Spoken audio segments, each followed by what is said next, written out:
Hello po mga kaibigan! Ito na yung ating native na tinola. Nabuksan ko ng pressure cooker kaya ilagay na natin ang siling green. And then seasoning. Ayan, ang dami mga kaibigan. Dalawang manok kasi yan. And then asin. O diba? Tignan nyo naman mga kaibigan, oh. Ang sabaw niya, sarap. Ayan, ayan, ayan. Manilaw-nilaw ang sabaw. Marami akong nilagay na luya mga kaibigan. Nilagyan ko siya ng luya, sibuyas. Pagkatapos, pinakuluan ko yung manok. And then, tignan nyo naman ang sabaw, diba? Nung lumambot na, ayan, nilagay ko na yung siling green, asin at pampalasa. Ngayon naman, pamintang durog. O diba? Tanungin nyo sa inyong mga nanay at tatay, napakasarap talaga nito mga kaibigan. Ayan o, kita nyo ba? Ayan o. Paborito ko yun mga kaibigan, yung palong niya. Ayan ang mga legs o, diba? Yan naman, yung alam niyo po yung anuhan ng itlog. Gusto kasi yan ng asawa ko. Kaya ano, ayan, yung palong na my favorite.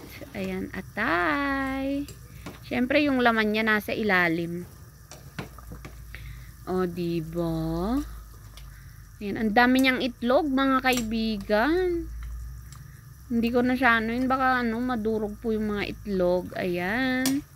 Tikman na natin. Sarap. Amoy pa lang yan mga kaibigan. Pag nakikita nyo, sobrang sarap. Isa pa. Sarap po mga kaibigan. O diba? Tinolang native na manok. Hindi ko nalalagyan ng gulay mga kaibigan kasi meron ng gulay. Meron na pong dinengdeng. O hayan na po. Diba? Nakikita nyo po yan. Inilapit ko po yung aking camera. Ayan po yung mga laman niya nasa ilalim. Alam nyo mga kaibigan, ako po ang nag-slice niyan. Kaya yan, nadurog.